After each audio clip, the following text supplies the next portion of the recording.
The trouble with the world is not that people know too little, but that they know so many things that just aren't so. I keep coming back to that quote, not because I agree with it, because I'm not sure that I do. The thing about a good quote is that it doesn't always answer a question. Sometimes it just asks one that you didn't think yourself to ask. And this one did that for me. At first, I thought it was about ignorance. Then later, I thought maybe it was about intelligence. Now, I'm not really sure it's about either. If there's one thing I've learned over the years, it's that intelligence doesn't do a good job of protecting us from believing things that aren't true. I've known some super intelligent people who had no problem believing things that turned out to be bullshit. I've also known people who weren't the brightest, but they had a natural ability to separate fact from fiction. And that tells me that we're probably looking in the wrong place. What I've been noticing isn't what people believe, it's how they get there. And that wasn't always what interested in me. There was a time when I'd hear someone make a claim, and my first thought would be, how could anyone believe something so unbelievably stupid? I try not to think that way anymore. Now I'm more interested in learning how they became convinced. Once I started paying attention to that, I noticed something that I couldn't unsee. Religion was part of it. Watching ideas getting a free pass because they're considered sacred or because they're someone's deeply held personal truth, then I'd see exactly the same thing somewhere completely different. Someone who would laugh at religion would turn around and repeat a conspiracy theory with almost no evidence. Someone else who would reject conspiracy theories without hesitation, but they would go on to swear by some miracle cure because someone's that they trusted said, "This changed my life." Then I'd hear someone dismiss both of these while defending a political position with exactly the same certainty. Different beliefs, different conclusions, the same process. That's the part I couldn't stop thinking about. The pattern wasn't confined to one group. It wasn't religious people. It wasn't atheists. It wasn't conservatives. It wasn't progressives. It wasn't smart people or dumb people. It just seemed to be people, us, me, you, everyone. And that made it a lot harder to dismiss. Because if everyone seems capable of doing it, then maybe it isn't a character flaw. Maybe it's just part of being a person. That realization made me a lot less interested in pointing fingers. Instead, I started asking myself a different question. Do I do this? Because it's one thing to notice bias in someone else. That's easy. It's another thing to wonder where your own blind spots are. That's uncomfortable. I think most of us like to imagine that we evaluate every claim using the same standard, but I'm not convinced that we do. Let's take a really ordinary claim. If I told you I had keys in my pocket, you'd probably believe me because why wouldn't you? It's an ordinary claim about an ordinary thing, and the consequences of believing me are almost non-existent. If I'm lying, you've lost what? Maybe a half a second of your day? Now imagine I tell you that I have a loaded handgun in my pocket. It's really the same kind of claim. I'm telling you something about reality that you can't immediately verify. The difference isn't the type of claim, the difference is the consequences. If I'm lying about my keys, really nothing changes. If I'm telling the truth about the handgun, maybe everything changes. Suddenly, you want more evidence. You don't become more skeptical because you've become a cynical person. You become more skeptical because the cost of being wrong has gone up. And to me, that seems perfectly reasonable. In fact, I would argue that it would be irrational not to ask more questions. That got me wondering whether skepticism should be proportional. Not because skepticism is some great virtue. I don't think it is. If someone tells me my groceries came to $18.73, I'm probably not going to ask an accountant to audit the receipt. If someone tells me the hardware store closes at 6, I'm probably not demanding documentation. Life depends on accepting thousands of ordinary claims every single day. If we questioned every one of them with the same intensity, we'd never accomplish anything. We would become paralyzed. At the same time, some claims matter more than others. If someone tells me one medication is safer than another, if someone tells me a public policy is going to save lives, if someone tells me that an invisible being created the universe and has expectations for how I should live, these are claims that carry consequences. If they're wrong, they don't just produce a crap opinion, they influence decisions because our beliefs inform our actions. Our actions have consequences, and I don't really think that that's a controversial statement.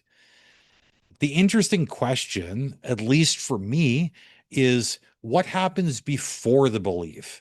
How does someone become convinced? Because the more I thought about that, the more I realized I've been making another assumption without ever examining it. I'd always assumed that belief was a choice. That seems obvious, right? Of course, it's a choice. We choose what we believe. At least that's what I had always thought. Then one day I caught myself wondering whether I had ever actually tested that assumption. So I tried a little experiment. Could I choose right now to believe that the earth is flat? Not argue for it, not pretend, not play devil's advocate, actually believe it. I sat with that question longer than I expected to because the answer surprised me. No, I couldn't. No matter how hard I tried, I just couldn't decide that I was convinced.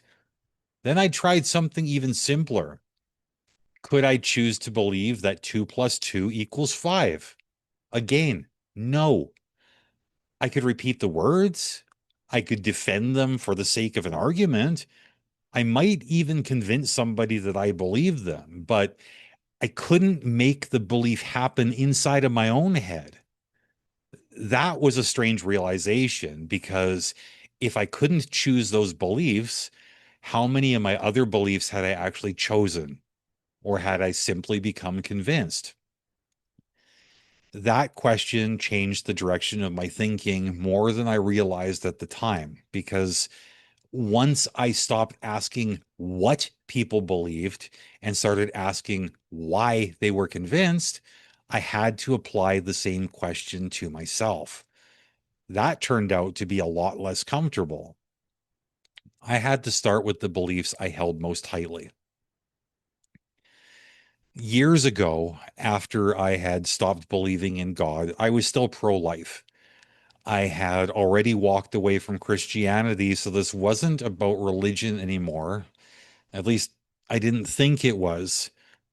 As far as I was concerned, abortion was just wrong. It wasn't something I questioned. It wasn't even something I thought needed questioning. Then somebody asked me why.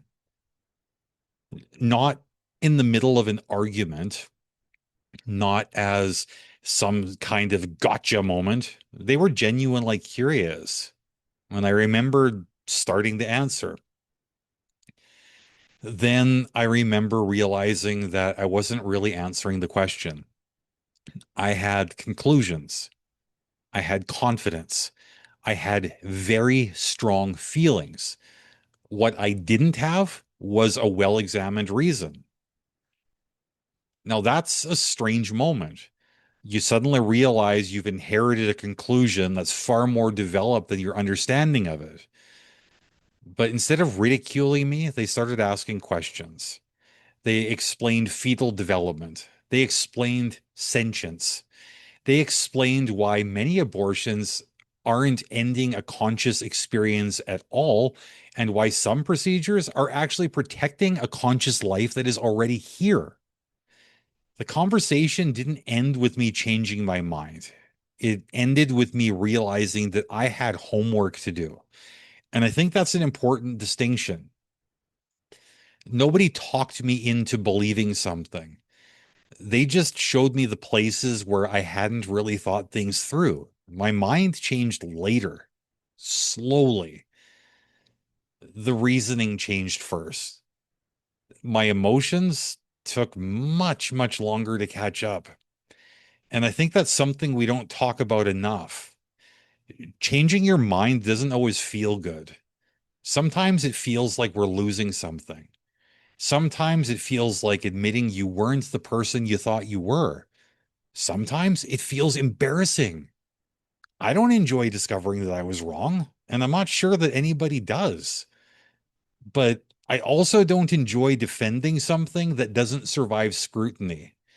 If those are my only two options, I will take being wrong. That experience stayed with me because it made me wonder how many of my other beliefs had never been examined. Not because they were correct, not because they were incorrect, because I had never had a reason to examine them. Then another thought occurred to me. Sometimes we don't avoid questioning a belief because we're afraid of being wrong. Sometimes we're afraid of what happens if we're right. And I think there's a difference. You know, my mother has no interest in exploring whether Christianity might be untrue, and I understand that. She wants to see my dead father again one day in heaven. Whether that happens isn't something either of us can prove. What I do understand is that if she starts pulling on that thread, she's risking something much bigger than a theological conclusion. She's risking her ability to hope. And that's a terrible trade for a lot of people. Whether she's right isn't my point. Whether I'm right isn't my point either. The point is that I understand why someone might decide that the question isn't worth asking. I think all of us do that sometimes. Maybe not with religion, maybe with relationships, maybe with politics, maybe with our own identity, maybe with the stories we've been telling ourselves for years. Some beliefs comfort us, some simplify the world, some protect us from grief, some protect us from guilt, some protect us from uncertainty. Those beliefs are a lot harder to examine than just ordinary facts. Mine are different. One of mine is people. Despite more evidence than I'd care to admit, I still want to believe that when it really matters, people will do the right thing. Like I've watched people betray each other. I've watched people lie. I've watched people protect themselves at someone else's expense. And I've done enough living to know that human beings can be remarkably shitty sometimes. Yet some part of me still expects decency. I still expect honesty. I still expect people to care more about what's true than what's convenient. And I don't know whether that belief survives the same scrutiny I'd apply to other beliefs. Maybe it doesn't. What matters is that I know it's there. It's one of my blind spots. I think we all have them. The question isn't whether we have blind spots. The question is whether we know where they are. And that brings me to something I've heard for years. You should respect everyone's beliefs. And I've never been comfortable with that sentence. People deserve respect, absolutely. Beliefs? I'm not sure why they should be safe from examination. If one of my beliefs can't survive an honest question, I'd rather discover that than to spend the next 20 years defending it. That doesn't mean that every conversation has to become a debate. It doesn't mean every disagreement needs a winner. It sure as fuck doesn't mean walking around looking for opportunities to tell people that they're wrong, because I don't find that particularly useful. What I do find useful is curiosity, not curiosity about other people, curiosity about myself. Why does this claim seem obvious to me? Why does that one make me skeptical? Why do I demand evidence here, but not there? Somewhere along the way, I realized logic isn't really the hero of this story. People talk about being logical as though logic automatically leads us to the truth. And I'm not convinced that it does, because logic is only as good as the information we feed into the equation. If the information is incomplete, if it's inaccurate, if it's biased, logic can take us to the wrong destination with crazy efficiency.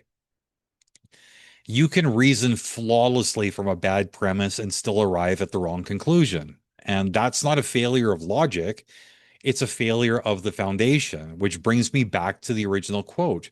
Maybe the trouble with the world isn't that people know too little, it's that all of us have conclusions that we've stopped examining, conclusions that we have become emotionally attached to, conclusions that quietly receive a different standard of evidence than everything else. I don't think I'm immune to that. In fact, I'm positive that I'm not. I've also noticed how often we confuse questioning an idea with attacking the person holding it, and I don't think those two are the same thing. Sometimes they are. There are certainly people who use disagreement as a weapon, and I'm not talking about them. I'm talking about the person who asks a sincere question because they're trying to understand.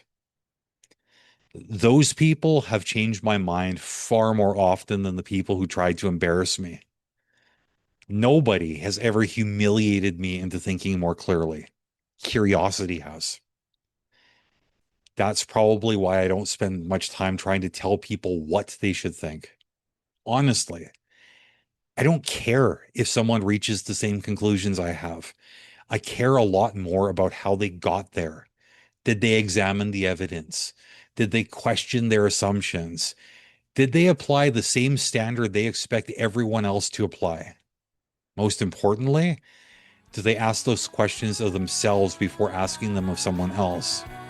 Those are the conversations I enjoy. Not because they always end in agreement, because most of them don't, but because they almost always end in a better understanding of why we believe what we believe. And maybe that's enough, because it's never really been my mission to tell people what to think. I'm much more interested in how people think.